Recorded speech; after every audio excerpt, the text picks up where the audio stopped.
여러분은 이 성경에 등장하는 인물들을 보면서 어떠한 생각을 갖습니까? 성경에 등장하는 인물들의 모습을 보면 그 인생이 그렇게 평탄하게 요즘 말로 꽃길만 걷는 인생이 아니었음을 우리가 봅니다. 하나님께서 사용하시는 그 인생은 사명으로 살게 되었으니 많은 어려움을 겪었어요. 감옥에 갇히기도 하고 핍박을 당하기도 하고 그런 가운데 모함을 당하기도 하고 돌팔매질에 여지없이 맞기도 하고, 그와 같은 모습을 바라보면서 여러분의 마음에 어떤 생각이 드는가 저는 여쭙는 것입니다. 그런 모습을 볼 때 참 대단하다, 그러니 믿음의 영웅이 되었지, 그러니 하나님께서 그를 통하여 놀라운 역사를 이루셨지, 나도 그와 같은 모습으로 주를 섬기고 싶다, 이런 마음을 가지십니까? 아니면 다 좋은데 훌륭한데 정말 존경받을 만한데 나는 싫어, 나는 고생하면서까지 예수 믿고 싶지는 않아, 여러분 첫 번째입니까? 두 번째입니까? 말하기가 힘들어요? 네. 여러분, 우리가 성경을 통해서 그와 같은 인물들을 대할 때 참 존경스럽고 그렇게 사실 수도 있었구나, 그러나 또 한편 그 모습이 나의 모습이라고 여길 때는 왠지 부담스럽고 끌어안고 싶지 않은 그러한 마음을 갖기도 합니다. 예를 들어서 노아의 모습을 우리가 살펴볼까요? 여러분이 노아는 당대의 의인이라 그 모습으로 살아도 좋을 것이었어요. 그렇게 평탄하게 살다가 주님 부르시면 하늘나라 주의 품에 안기면 되는데, 그런데 어느 날 하나님께서 그에게 나타나셔서 사명을 주시는데 방주를 지어야 돼, 큰 방주를 지어야 돼, 이 세상에 죄악이 관영하였으니 내가 물로 심판할 것이다, 그러니 이 일을 해야 된다. 여러분, 그가 그 일을 할 때에 어떤 일이 벌어졌어요? 주변에 있는 사람들이 정신 나갔군 정신이 나갔어, 어떻게 잘못된 거 아니야, 아무도 그의 편에 동조하여 그 방주를 짓는 일을 돕는 사람이 없었어요. 여러분, 그 큰 방주를 짓는데 그 세월이 120년이라고 그랬습니다. 그러니 그의 아내가 도와요, 그의 아들들과 자부들이 그 일을 도와서 120년의 세월이 지나는 가운데 얼마나 많은 사람들이 비방하고 조롱하고 멍청하다고 정신이 나갔다고 그러고 그렇지 않았겠어요? 그러나 견딥니다. 왜냐하면 그것이 사명이기 때문에 그런 것이죠. 그 길은 외로운 길이었지요. 세상 사람들, 그들이 추구하는 넓은 문도 아니고 넓은 길도 아니고 대세도 아니었습니다. 그야말로 예수님께서 말씀하신 좁은 길, 좁은 문이었어요. 그러나 그 결과는 어떠했습니까? 영광이었죠. 대단한 영광이었죠. 하나님이 계획하신 그 사역에 동참함으로 말미암아 세상을 새롭게 만드는 일에, 리크리에이션이라고 부르죠. 재창조를 이룬다. 재창조를 이룸에 있어서 하나님과 더불어 세상을 만드는 일에 믿음의 위대한 영웅이 되었습니다. 그리고 그의 가족들이 되었습니다. 이 같은 샘플은 수도 없이 성경에 등장하는데, 또한 모세가 그러지 아니했습니까? 애굽의 왕자로 궁궐에서 40년 동안 살았어요. 뜻하지 않게 애굽의 병사를 죽이게 되죠. 자신의 민족을 사랑하는 그 마음의 열정이 넘치게 되니, 그러지 말았어야 되는데 다혈질 기질로 인하여 그렇게 애굽 병사를 때려 죽이고 모래에 파묻고 절제에 바로왕의 생명의 위협을 느끼게 되니 미디안 광야로 도망을 쳐서 무명의 목자로 산 날이 40년이었습니다. 여러분, 자신의 양도 아니라 처가살이라고 말하면 오늘 시대의 말이 맞겠죠. 장인이들의 양들을 치면서 그렇게 세월을 보냈습니다. 그런데 그의 인생이 그렇게 끝날 줄 알았는데 그러지 아니했죠. 하나님께서 부르십니다. 그를 부르셔서 시내의 산에 꺼지지 않는 불 가운데 나오게 하시고 내 신발을 벗으라, 이곳은 거룩한 곳이니. 그러면 하나님께서 주시는 사명이 뭐예요? 다시금 애굽으로 돌아가라. 그리고 출애굽의 사명을 그에게 주셨을 때에 그는 두려워 떨며 그 사명을 받기를 싫어했어요. 아주 끝까지 주의 말씀을 듣지 아니합니다.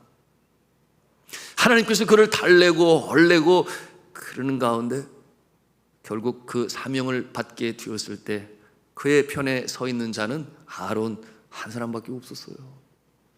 바로왕과 대적, 물론 하나님께서 도우셨지만 여러분, 그 상황 가운데 출애굽을 하고 나서 그들이 쫓아올 때에 앞에는 이 파도가 넘실거리는 홍해가 길을 막고, 여러분, 그와 같은 상황에서 잠잠히 하나님의 하실 일을 바라보지만 그 심정 가운데는 이제는 200만이나 되는 많은 사람들의 영적 지도자가 돼서 그 일을 감당할 때 얼마나 그 사명이 힘들고 어렵겠느냐. 여러분, 그와 같은 모습은 광야에서도 나타나잖아요. 그 백성들이 물이 없다 하여, 고기가 먹고 싶다 하여 다양한 내용으로 그를 원망하고 차라리 우리가 애굽에서 죽는 것이 더 나을 뻔했다, 이와 같은 상황을 맞닥뜨릴 때마다 그 마음이 얼마나 힘들었겠냐고.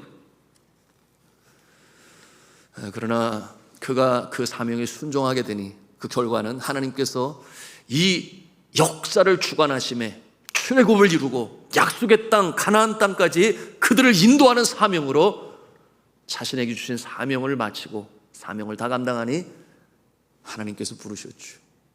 자, 이와 같은 인생을 바라보면서 사명이 무엇이냐, 또한 소명이 무엇이냐, 우리는 성경에 등장하는 인물들 모습을 통해서 우리가 보는 것입니다.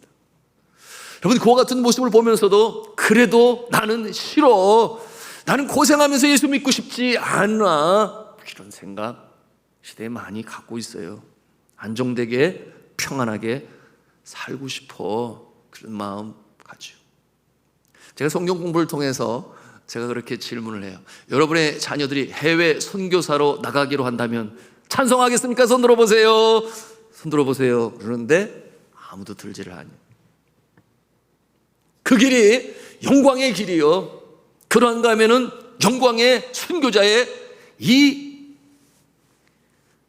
그 반열에 설 수 있는 기회가 되고 찬스가 되겠지만, 그러나 정작 내 자녀가 그와 같은 길을 걷고자 할 때 쉽게 거기에 대해서 아멘으로 받을 자가 많지 않음을 제가 보고 있는 거죠. 그러면서 무슨 말을 하는가 하면 그래도 선한 양심이 있는 거죠. 그래도 뭐 본인이 간다고 계속 그러면 어떻게 하겠어요? 가야지, 이렇게 또 답을 해요. 그런데 또 이어지는 말이, 그래도 하나님한테 그런 기도를 할 것 같아요. 꼭 내 아들이어야 되냐고, 꼭 내 딸이어야 되냐고, 이렇게 하나님과 딜 협상을 하고 타협을 하려고 하는 것이 참 이 시대를 살아가는 가장 평범한 이 믿음의 사람들의 모습임을 참 부인할 수가 없어요. 어찌 보면 세상 말로 불편한 진실이다, 이렇게도 표현할 수 있겠습니다. 제가 필리핀의 산지 부족에 선교사로 나간다고 그러니까 저희 장인어른과 장모님이 처가 쪽에서 싫어하는 거예요. 안 된다고. 왜냐하면 주의 종이라 그래서 이 딸을 보낼 때에도 참 많은 기도를 하셨거든요. 내 딸은 그렇게 키우지 아니했는데, 이렇게 말씀하시면서 장로님 부인 되려고 그렇게 마음을 먹고 키웠대요. 여러분, 장로님 부인들 할렐루야 하시기 바랍니다. 목사 부인 아니 되셔서. 그런데 주의 종의 길을 걷는데 돕는 배필의 사명을 감당해야 되니 마음이 너무나 짠하고 눈물로 기도하고, 그러다가 결혼을 허락을 해놓았더니 이제는 설상가상으로 아예 데리고 먼 나라 간다는 거예요. 바다 건너서. 그것도 문명이 있는 그곳이 아니라 산지족인 그곳. 솔직한 심정으로 제가 그때 자녀를 두지 않았으니 그 마음을 잘 몰랐지요. 그죠, 사명에 따라 사는 거지. 근데 정작 제가 자녀를 낳고 키우다 보니까 정말 내 딸이, 내 아들이 저 선교사로 나가겠어요? 그러면 그래, 잘했다, 그것이 영광의 길이고 하나님의 영광이 나타나는 거야, 이렇게 할 수 있을까? 이렇게 생각해 볼 때, 야, 우리 한번 같이 기도해 보자, 좀 더 기도해 보자, 뭐 이런 모습이 되지 않을까? 저도 그런 생각을 해본 적이 있습니다. 그리고 나서 이제 필리핀 사역 7년을 마치고, 그래서 이제 고국으로 들어오나 보다, 저희 장인어른은 저 시흥 새로운 시가지에 늘 땅 보러 다녔어요. 맞사위가 들어오면은 교회 개척을 하고 교회를 세워주려고. 저는 그렇게까지 재정적인 능력이 없으신 분 같은데 여하튼 그런 기대와 소망을 가지고 있었는데 필리핀 사역 마치고 나더니 하는 얘기가 저기 저 히말라야 산 아래에 있는 나라 네팔로 간다고. 그러니까 소화가 안 되셔가지고 남들은 세상도 그렇고 한 곳에서 고생을 하고 힘든 지역에서 그 다음에는 영전이라는 말을 쓰잖아요. 그러니까 좀 더 이제는 안정적인 곳으로 가서, 그래서 좀 더 수월한 입장에서 이제는 베테랑의 선교사의 모습으로 뭐 지도하는 위치에 있든지 뭐 그렇게 가야 되는 것으로 생각을 하셨는지. 이 얘기가 저희 처가 쪽 저쪽 캐나다의 에드먼턴, 여러분 아시죠?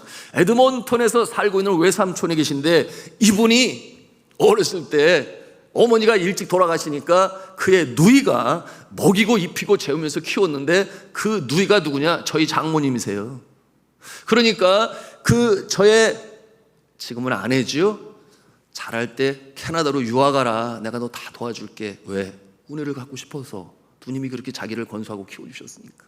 그런데 뭐 선교사가 돼서 멀리 떠난다고 그러니까 제가 그렇게 미웠대요.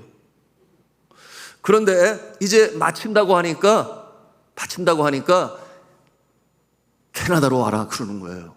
그런데 저기 네팔에 아시아의 최빈국으로 간다고 그러니까 이분이 완전히 뿔이 나가지고 저한테 직접 뭐라 그랬는가 하면 여기 캐나다에 오면 선교할 때 많다. 에드먼턴이 북으로 가는 관문인데 그 위로 이제 굉장히 추운 지방인데 거기에 살고 있는 사람들이 에스키모인들인데 그들 중에는 예수를 믿고 싶어 하지만 교회도 세워졌는데 정작 그곳에 사역하는 사역자들이 없다는 거예요. 그러니까 그곳에 오면 일단 문화적으로 춥기는 하지만 그래도 안정되게 사례비 아주 또박또박 받으면서 그 사역 감당할 수 있으니 캐나다로 와라 그러는 거예요. 근데 제가 그 말을 들어요, 안 들어요? 필리핀의 사역 감당하겠으면 기독교 퍼센테이지가 1% 미만인 나라로 가게 하여 주옵소서. 기도하는 가운데 그리로 간다고 그러니 그야말로 저를 만나면 아주 뺨때기를 한 대 때려주고 싶었다고 그렇게까지 표현을 했는데요. 정작 만나게 되니까 저를 이렇게 보더니 사람이 좋아서 내가 때릴 수는 없겠네, 이렇게 또 말씀을 하시더라고요. 여하튼 그랬는데요.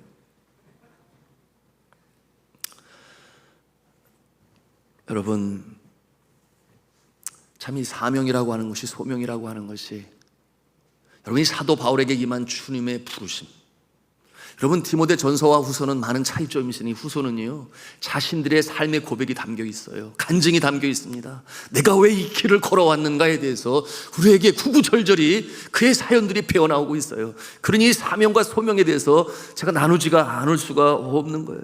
여러분 어떠하십니까? 여러분, 내가 맡은 이 장로직 때문에 안수 집사가 되고 권사님이 되었기 때문에, 그러므로 모든 공예배에 참여해야 되고 본을 보여야 하고 믿음에 보여야 하니 기도생활, 헌금생활, 봉사생활, 연휴가 되어도, 추석 연휴가 되어도 본을 보여야 하는, 그러지 하나님 기뻐하시고 내가 사명 감당하는 것이지 생각하여, 그런가 하면은 연휴 기간에도 중간에 주일이 있으면 마음 편하게 떠나요? 떠날 수 없어요. 가지도 못하고 또 가도 빨리 돌아와야 하고, 이와 같은 모습이 헌신이면 헌신이라 말할 수 있겠는데, 여러분 이와 같은 모습으로 인하여 괜히 직분 받아서 그렇게 생각하시는 분이 계십니까? 답이 별로 없으시네요. 중요한 것은 무엇입니까? 정말 하나님께서 나를 부르셨는가? 그 사명이 나에게 있는가? 주님이 나를 부르셨는가? 그 소명이 나에게 있는가? 여러분, 이 확신이 없으면 흔들리기 십상이에요. 흔들리기 십상이죠. 그러나 이 사명이 나에게 있음이 확신으로, 믿음으로 다가와서, 그래, 내가 때때로 내 자신을 헌신하고 시간을 주님 앞에 드리지만 그 일로 인하여 주님께서 나에게 주시는 이 영적인 기쁨이 있다. 세상이 알지도 못하고 주지 못하는 평강이 나에게 있다. 이와 같은 모습을 통하여 하나님께서 시간이 지나고 보니, 여러분 지금은 모를지 몰라요. 시간이 지나고 보니, 지나온 나의 인생 여정을 돌이켜볼 때 하나님께서 때마다 순간마다 함께하여 주셔서 어려운 역경의 시간에도 나를 기억하시고 지키시고 보호하셔서 일으켜 세우셨으니 그 모든 것이 주의 은혜예요. 그 은혜로 말미암아 내가 지금 서 있다. 믿으시면 아멘 하십시다. 우리 은퇴하시고 원로 장로님에서 다 같은 마음을 가지실 거라고 저는 생각을 합니다만, 여러분, 우리가 사명을 감당해 나갈 때 어려운 일이 왜 없겠어요? 그러나 그와 같은 모습을 하나님께서 기뻐 받으시고 우리를 지켜 보호하시며 하나님께서 예비하신 그 분복을 준비하시고 주실 준비를 하고 계시는 줄로 믿으시길 바랍니다. 너무나 분명해요. 자, 사도 바울의 우리의 이 사명과 소명에 대해서 나누며 오늘 말씀을 나누고 있는데, 우리 9절 말씀을 함께 보시겠습니다. 시작. 하나님이 우리를 구원하사 거룩하신 소명으로 부르심은 우리의 행위대로 하심이 아니요 오직 자기의 뜻과 영원전부터 그리스도 예수 안에서 우리에게 주신 은혜대로 하심이라. 아멘. 언제 계획하셨다고 그래요? 영원전부터 계획하시고 준비하셨고, 우리의 영혼을 창조하실 때 이미 그렇게 계획하고 계셨어. 그런가 하면 우리의 행위대로 하심이 아니요라고 하고 있으니, 아이고 나는 그런 자격이 없는데, 아무리 생각해봐도 그런 모습은 아닌데, 그래서 부름을 받아서 어찌 보면 억지로 그래서 직분을 받으신 분 이 자리에 계십니까? 아마도 한 사람은 있을 것 같아요. 네? 그러나 행위대로 하심이 아니라 하나님께서 계획하시고 예비하셔서 그 계획을 이루고자 하시는 것이니, 우리 인간의 편에서는 뭐예요? 확인하는 거죠. 내가 정말 사명이 있을까? 정말 내가 소명을 받고 이렇게 이 자리에 선 것일까? 확인을 하지만, 여러분, 하나님이 깊으시고 선하시고 해야 하기 어려운 뜻을 우리 인간이 어떻게 다 그것을 깨달아 알기는 힘들어요. 그러나 분명한 것은 맡은 자의 구할 것은 충성이라 하였으니, 우리가 이 사명 감당할 때에 하나님께서 그 모습을 바라보시고 하나님께서 예비하신 하나님의 은혜로 나뉘어주시며 지혜를 주시고 영권을 주시고 영역을 주셔서 하나님 나라 선한 일에 우리를 사용하시는 줄로 믿으시길 바랍니다. 이것이 우리의 자세인 것이에요. 두 가지의 중요한 단어가 오늘 함께 읽은 내용에 있으니, 첫째, 그 부르심은 내 뜻대로가 아니요 라고 말씀하고 있어요. 하나님 편에서 부르셨다. 둘째, 내가 그럴 만한 자격이 있어서 부르셨는가? 그것도 아니라 뭐라고 부르셨어요? 뭐로 부르셨다 그랬어요? 은혜로 부르셨다. 은혜로 부르셨다. 여러분, 너무나 중요한 말씀이죠. 부르심은 내 뜻대로가 아니요 하나님 편에서 부르셨고 나의 행위가 아니라 하나님의 은혜로 부르셨다, 그렇게 말씀하십니다. 그러니 이 말씀의 깊은 뜻은 누가 책임진다는 거예요? 하나님이에요. 하나님이 부르셨으니, 계획하고 부르셨으니 누가 책임지느냐? 하나님이 책임지십니다. 인생을 책임집니다. 또한 주를 섬길 때 가져야 할 믿음과 지혜를 하나님께서 책임져 주셔서 우리가 헌신하고 주님께 맡기고 나가고자 하면 하나님께서 상황, 환경, 여건, 조건 다 만드시고 보호하시고 지키시며 능력까지도 주시는 좋으신 하나님이심을 믿으시기 바랍니다. 이 부르심이 마음의 확신으로 다가오니 그것이 바로 사명감이 되는 것인데요, 우리 11절 말씀 함께 읽기를 원합니다. 같이 읽습니다. 시작. 내가 이 복음을 위하여 선포자와 사도와 교사로 세우심을 입었노라. 아멘. 선포자라고 그랬어요? 사도라고 그랬어요? 그런가 하면 교사로 세우심을 입었다. 선포자, 선교사지요. 사도 누구십니까? 영적 지도자로, 오늘날에는 교회를 이끌어 가시는 주의 종이라 말할 수 있겠어요. 그런가 하면 세 번째는 교사로 했으니, 그래도 신학자의 모습으로 진리의 말씀을 해석하고 가르치는 그 모습으로 부르심을 그가 확신합니다. 흔들리지 아니에요. 확신 가운데 똑바로 서 있습니다. 그럴 수밖에 없는 것이 시간이 지나는 가운데 경험으로 그가 체험합니다. 하나님께서 어떻게 하세요? 기름을 자꾸 기름을 부어주시는 거예요. 활활 타오를 수 있도록, 그 불이 꺼지지 않도록. 그런가 하면은 배터리로 말하면, 요즘 날 배터리로 차까지 움직이는 시대인데 자꾸만 배터리를 충전시켜 주시는 거예요. 우리의 심령을 날마다 새롭게 충전 주시니, 그러니 그 힘 가지고 나갈 수밖에 없는 거예요. 이것이 주의 은혜로 되어지는 인생인 줄로 믿으시길 바랍니다. 하나님의 은혜가 그렇다는 거예요. 12절에 사도 바울의 고백이 그것을 보여주는데요. 같이 읽겠습니다. 12절입니다. 시작. 이로 말미암아 내가 또 이 고난을 받되 부끄러워하지 아니함은 내가 믿는 자를 내가 알고 또한 내가 의탁한 것을 그날까지 그가 능히 지키실 줄을 확신함이라. 아멘. 자, 이 말씀에서 우리가 보는 내용, 내가 믿는 자를 내가 알고, 내가 믿는 자가 누구겠어요? 예수 그리스도. 내가 믿는 자 예수 그리스도를 내가 알고, 또한 내가 의탁한 것을 그날까지 그가 능히 지키실 줄을 확신하노라. 그렇게 고백하고 있어요. 그것이 그의 힘이 되고 능력이 되고 계속해서 전진해 나가는 그 기름이 되는 것이니 하나님의 은혜다, 주의 은혜다 나누었습니다. 여러분, 이와 같은 이 은혜를 체험하게 되니 믿음이 점점 견고해지는 거예요. 믿음이 점점, 웬만한 일 가지고는 끄떡하지 않아요. 여러분, 그러므로 산전, 수전, 공중전, 여러분이 경험을 통해서 역경을 견디고 마침내 승진을 경험한 사람은 세상 말로 맷집이 튼튼해져서 웬만한 상황 가운데서 결코 주저앉지 아니에요. 여러분, 이와 같은 모습으로 주께서 허락하신 사명을 끝까지 감당하시고 나은 사람으로 인하여 하나님께 영광, 나에게는 기쁨과 보람이요 많은 사람들에게 유익을 끼치는 선한 영향력을 미치는 사명자들이 다 되시기를 주님의 이름으로 축복합니다. 여러분, 이런 내용들 있죠. 이 또한 지나가리라, 이 또한 지나가리라 찬송으로도 부르는데요. 환난의 날, 역경의 날, 믿음 있는 자는 이 또한 지나가리라. 그리고 그 마지막 결말은 하나님의 영광이요 나에게는 기쁨과 보람이요 그 일로 인하여 많은 사람들이 또 복음이 증거되고 주 앞에 나오는 역사가 있겠구나. 바로 이 믿음이 우리를 지켜나가는 것입니다. 자, 하나님께서 말씀드린 것처럼 견딜 힘과 체력과 영권과 능력을 주시는데요, 여러분, 물질은 그냥 따라 붙는 거예요. 먹을 것, 마실 것, 입을 것, 이방인들이 구하는 것, 너희는 먼저 그의 나라와 그의 의를 구하라. 그러면 이 모든 것을 너에게 도하시리라. 먹을 것, 마실 것, 입을 것, 하나님의 나라 사명 감당하는 자에게 하나님께서 어련히 알아서 주시는 줄로 믿습니다. 너무 분명해요.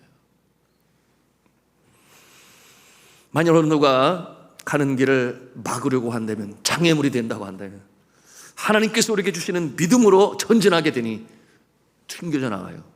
감히 범접하지 못해요.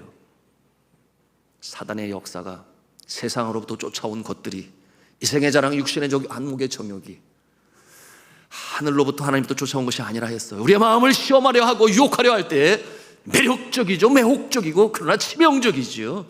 그러나 그것까지도 물리칠 수 있는 그 영성을 허락하시는 것이니 견고합니다. 흔들림이 없어요. 요동함이 없어요. 그 모습으로 살아가는 모습이 복 있는 인생이 되는 것이니, 여러분, 이 영적인 능력으로 사명 감당하는 우리 모습이 되어야 하는 것입니다. 내 안에 능력이 내가 만들어낸 것이 아님을 그가 알죠. 하나님의 부르심, 거기에 걸맞은 하나님의 은혜, 임마누엘과 함께 하시는 성령님께서 우리의 길을 인도하십니다. 아무도 못 막아요. 막지를 못해요. 여러분, 이와 같은 모습으로 나아갈 때 여러분 행여나 아이고 나 잘못 걸렸어, 나 하나님께 붙잡혔어, 어떡하면 좋아? 아니요, 하나님께 다 맡기시기 바랍니다. 나의 영혼의 창조주여, 이 땅에 생명으로 보내신 하나님께서 사명으로 주실 때는 이미 영원 전에 이미 계획하셨다. 그래서 부르셨다. 여러분, 천국에 들어가는 그날까지 우리를 지켜 보호하시고 사명자로 부르셨으니 영광을 주님께서 받으실 것이니, 여러분, 그 일로 인하여 기뻐하고 감사하고 충성하시는 저와 여러분 되기를 주님의 이름으로 축복합니다. 오늘 사도 바울은 인생의 황혼기에 있어요. 나이가 많아서가 아니라 이제 그 사명을 다 감당했으니 그의 고백대로 달려갈 길을 다 마치고 선한 싸움을 다 싸우고 믿음을 지켰으니 이제 위로부터 주시는 의의 멸관이 나를 기다리고 있을 것이다. 여러분, 디모데후서 기록의 때가 바로 그와 같은 때였습니다. 이제 주님 만날 날이 가까워오죠. 그로 인하여 많은 사람들이 구원을 받았습니다. 그러니 하늘에서 영광이 그를 기다리고 있어요. 그러므로 확신을 가지고 디모데를 이제 격려하는 것입니다. 13절에 있는 말씀인데요, 13절 말씀에 뭐라고 그랬는가 하면 믿음과 사랑을 지키고 행하라, 그렇게 권면합니다. 14절 말씀을 우리가 함께 읽겠습니다. 시작. 우리 안에 거하시는 성령으로 말미암아 내게 부탁한 아름다운 것을 지키라. 아멘. 성령으로 말미암아 그랬어요. 성령의 능력으로 승리하라, 이렇게 주시는 말씀이니 사명자에게는 성령이 친히 함께 하시고 우리가 성령을 간절히 사모할 때 충만케 하시는 역사가 나타나게 되니 그러니 지치지 아니에요. 지쳤다가도 다시금 일어날 수 있는 힘과 능력을 주시니, 여러분, 그래서 우리가 기도해요. 우리가 예배를 드리고 이날도 주님 앞에 찬송합니다. 오늘 나오신 분들은 굉장히 특별하신 분들이죠. 지난 금요일 밤에도 그랬어요. 제 마음에는 들어가면서 그랬어요. 우리 전도사님하고 장로님에게 이렇게 보니까 한 8분 앉아 계시더라고요. 그래서 아유, 오늘은 구역 예배를 드릴 것 같아요. 그래서 같이 웃었는데 시간이 지나면서 보니까 점차 들어오기 시작하는데 아유, 금요일 밤이 그렇게 은혜가 될 줄은. 오늘 오후도 마찬가지인데요. 여러분, 이 자리에 나오신 분들은 특별하신 분들로 믿으시길 바랍니다. 우리 좌우에게 이렇게 서로 격려하세요. 특별하신 분이에요. 이렇게 서로 격려하십니다. 그리고 한 번 더 하겠습니다. 이렇게 곁에서 예배드리게 돼서 영광입니다. 이렇게 곁에서 예배드려서 영광입니다. 우리가 기도할 때, 예배할 때 친정으로 주님 앞에 간구할 때 세상이 주지도 알지도 못하는 능력으로 위로부터 부어주시니, 여러분, 그런 특별한 때 아니야, 우선순위를 주님 앞에 두고 명절이지만 그러나 주님께서 성별하시고 복 주시는 날인데 내가 예배 드려야지. 저는 그래서 기도했어요. 시골에 가 계신 분들, 시골 농어촌, 여러분 어머니 아버지의 믿음을 지켜주시는 연로하신 분들을 섬기는 그 교회 목사님 찾아가서 뵙고 예배드리고 위로하고, 그리고 힘이 되려는 그 모습이라면 얼마나 좋을까, 그런 생각도 갖습니다. 여러분, 이 사도 바울이 지금 감옥에 갇혀 있는데 이런 생각을 가질 수 있어요. 아니, 누가 예수 믿는 사람이, 힘 있는 사람이 가서 좀 건져주면 좋지 않겠어? 위로하고 격려했으면 좋지 않겠어? 그런데 사도 바울은 외로워요. 여러분, 15절 말씀을 같이 보시겠습니다. 15절 같이 읽습니다. 시작. 아시아에 있는 모든 사람이 나를 버린 이 일을 내가 아나니 그 중에는 부겔로와 호모게네도 있느니라.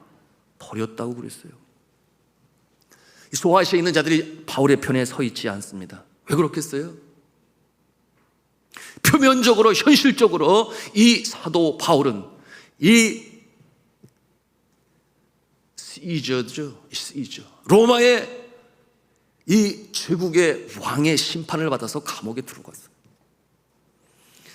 여러분, 감옥에 들어간 사람 찾아가서 위로하고 격려하기 쉽지 아니에요. 왜냐하면 그것을 객관적으로 여기기 때문에 그런데요. 세상의 법도 법이다, 그러니까 감옥에 들어갔지, 뭔가 잘못됐으니까 들어가 있는 거 아니야, 이와 같은 마음을 가지고 가까이 접하지를 아니합니다. 그러니 바울이 외로워요. 어려운 가운데 있습니다.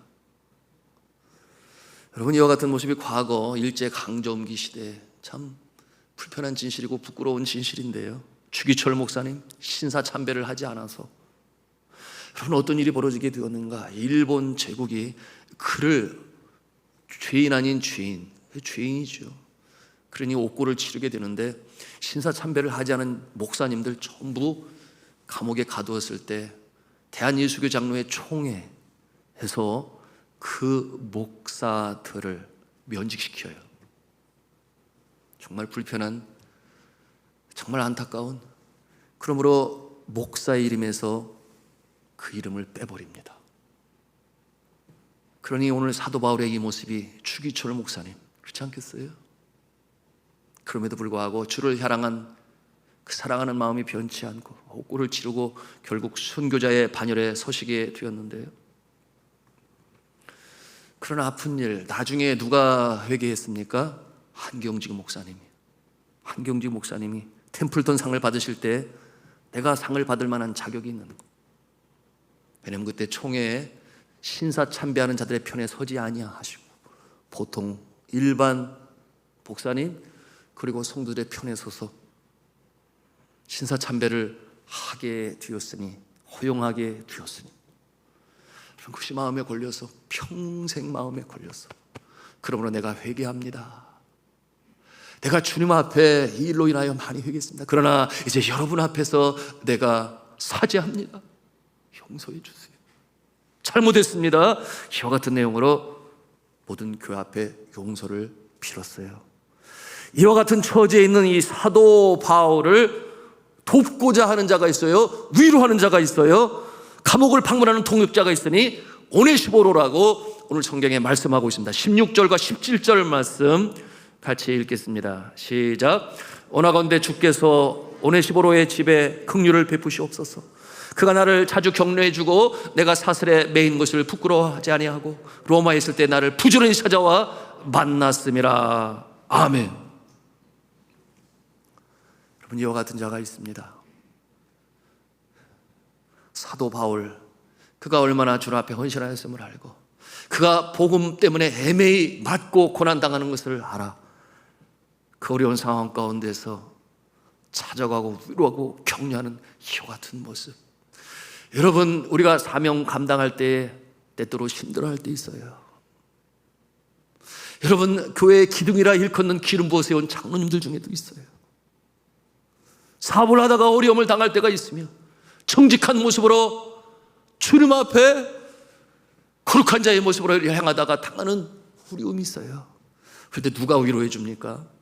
물론 쉽게 주님이 위로해 준다고 말을 하지만, 그러나 같은 장로님 입장에서 격려하고 위로하시고, 우리 성도들 가운데 믿지 않는 가정에 시집와서 그 일로 내 인과 기도가 기도 제목이 되고 새벽에 눈물 뿌려 기도하는 성도가 있어요. 여러분, 그리 당하는 이 정신적 그리고 감정적 아픔이 있습니다. 여러분, 누가 위로해 줍니까?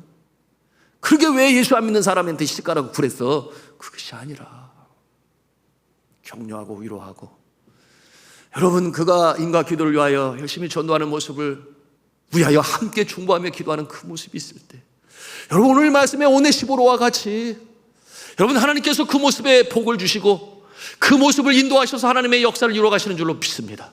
여러분, 사도 바울이 그를 향하여 뭐라고 말을 해요? 격려와 위로와 축복의 말씀을 주시니, 여러분, 그것이 18절 괄호로 묶인 내용이 바로 그것인데요. 우리 함께 읽도록 하겠습니다. 같이 읽습니다. 시작. 원하건대 주께서 그로 하여금 그날의 주의 긍휼을 입게 하여 주옵소서. 아멘. 사도 바울이 주님의 품에 안기 전에 마지막으로 이 축복의 예언적인 축원을 하고 기원을 하고 기도하는 모습을 우리가 대하는 것입니다. 오늘은 여기까지 하겠습니다. 계속 이어져야 할 내용들이 많은데요. 여러분, 하나님께서 나를 부르셨다, 사명을 주셨다. 그것이 나의 행위로 된 것이 아니에요. 하나님의 은혜로 된 것이요. 이것이 인간의 계획 속에 이루어진 것이 아니라 하나님께서 만세전에 이미 계획하셔서 우리를 부르시고 사명자로 세우시고 또한 직분자로 세우셔서 죄종으로, 장로님으로, 권사님으로, 한수집사님으로, 그런가 하면 선교사로, 신학 교수로 이와 같은 일들을 부르셔서 사용하시는 줄로 믿으시길 바랍니다. 우리가 힘들고 어려워 지칠 때에 그러므로 우리가 기도하지요, 찬양하지요. 그와 같은 자 하나님이 외면하시지 아니하시고, 그래, 내가 다 알아. 내가 나를 사랑하는 마음을 내가 알지. 힘들지. 내가 너에게 다시금 성령으로 충만케 하니 다시금 일어서라. 여러분, 이와 같은 이 역사가 예배하는 가운데, 기도하는 가운데, 찬송하는 가운데, 인내하는 가운데, 그러나 주를 신뢰하며 확신 가운데 서 있는 자에게 하나님께서 주시는 줄로 믿으시길 바랍니다. 이 능력으로 다시금 사명감으로 고치되고 주 역사를 이뤄가시는, 그러므로 하나님의 기쁨이 되는 주 여러분 다 되시기를 주님의 이름으로 축원합니다.